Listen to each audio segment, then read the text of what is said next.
राजस्थान के बांसवाड़ा में रविवार को पीएम नरेंद्र मोदी ने एक बयान दिया, जिसे लेकर अब हंगामा खड़ा हो चुका है। पीएम मोदी ने कहा, अगर कांग्रेस की सरकार बनेगी तो हर एक की प्रॉपर्टी का सर्वे किया जाएगा। हमारी बहनों के पास कितना सोना है इसकी जांच की जाएगी, चांदी का हिसाब लगाया जाएगा। यहाँ प्रधानमंत्री मोदी ने यह भी कहा कि पहले जब इनकी सरकार थी तब उन्होंने कहा था कि देश की संपत्ति पर पहला अधिकार मुसलमानों का है। इसका मतलब ये कि संपत्ति इकट्ठी करके किसको बांटेंगे? जिनके ज्यादा बच्चे हैं उनको बांटेंगे, घुसपैठियों को बांटेंगे। क्या आपकी मेहनत की कमाई का पैसा घुसपैठियों को दिया जाएगा? देंगे। और पहले जब उनकी सरकार थी उन्होंने कहा था कि देश की संपत्ति पर पहला अधिकार मुसलमानों का है।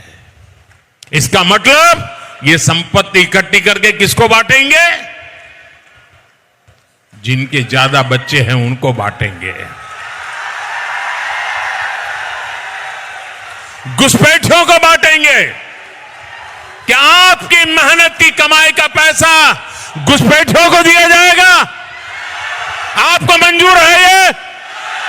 ये कांग्रेस का मैनिफेस्टो कह रहा है कि वो माताओं बहनों का सोने का हिसाब करेंगे, उसकी जड़ती करेंगे, जानकारी लेंगे और फिर उस संपत्ति को बांट देंगे। और उनको बांटेंगे जिनको मनमोहन सिंह जी की सरकार ने कहा था कि संपत्ति पर पहला अधिकार मुसलमानों का है। भाइयों बहनों, ये अर्बन नक्सल की सोच, मेरी माताओं बहनों, ये आपका मंगल सूत्र भी बचने नहीं देंगे, यहां तक जाएंगे, मैं कहने आया हूं। इस पूरे मामले को लेकर अब कांग्रेस भी पीएम मोदी पर हमलावर हो चुकी है। कांग्रेस नेता पवन खेड़ा ने सोशल मीडिया पर एक वीडियो जारी करके कहा कि देश के प्रधानमंत्री ने आज फिर झूठ बोला। एक चुनाव जीतने के लिए आप झूठ पर झूठ परोसते चले जाओगे जनता को। चलिए, आपकी गारंटियां झूठी, आपके जुमले झूठे, आपके वादे भी झूठे। उन्होंने कहा, आप देश को हिंदू मुसलमान के नाम पर झूठ परोस कर बांट रहे हैं। मैं चुनौती देता हूं प्रधानमंत्री को कि कांग्रेस के मैनिफेस्टो में कहीं भी मुसलमान और हिंदू शब्द हो तो हमें बताएं। देश के प्रधानमंत्री ने आज फिर झूठ बोला। एक चुनाव जीतने के लिए आप झूठ पे झूठ परोसते चले जाओगे जनता को। चलिए, आपकी गारंटियां झूठी, आपके जुमले झूठे, आपके वादे झूठे। अब देश को हिंदू मुसलमान के नाम पर आप झूठ परोस कर बांट रहे हैं। कांग्रेस के मैनिफेस्टो में कहीं भी, मैं ये चुनौती करता हूं प्रधानमंत्री को, कहीं मुसलमान या हिंदू कोई इस तरह का शब्द हो तो हमें बताएं और ये चुनौती स्वीकार करें, नहीं तो झूठ बोलना बंद करें। कांग्रेस के मैनिफेस्टो में न्याय की बात की है। न्याय नौजवानों के साथ, न्याय महिलाओं के साथ, न्याय आदिवासियों के साथ, न्याय श्रमिकों के साथ। उसमें प्रधानमंत्री को आपत्ति है। आपत्ति हो भी क्यों ना, ये हमारा न्याय पत्र प्रधानमंत्री को आईना दिखाता है और उनके 10 साल के कृत्य दिखाता है। ये पूरे 10 साल इन्होंने हिंदू मुसलमान करके खत्म कर दिए और अब फिर से चुनाव में आए हैं हिंदू मुसलमान लेकर। शर्म आनी चाहिए प्रधानमंत्री को। झूठ बोलने में भी शर्म आनी चाहिए और इस तरह से देश को बांटने में भी शर्म आनी चाहिए।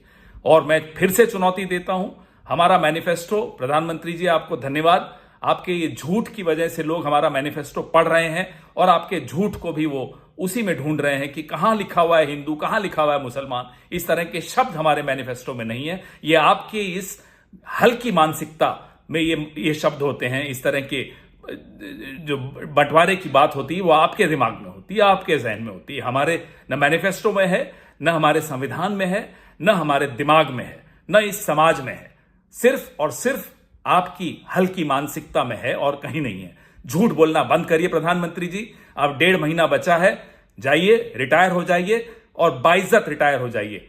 कम से कम झूठ आपको शोभा नहीं देता। इस कुर्सी पर आपसे पहले बहुत ही पढ़े लिखे महानुभाव बैठे हैं। कभी किसी ने इस तरह का झूठ नहीं बोला जिस तरह से आप बोलते हैं।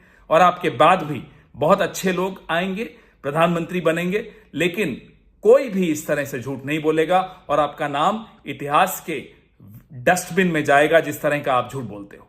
माफ कीजिएगा, ये भाषा हम आप ही से सीख रहे हैं। जय हिंद, जय कांग्रेस।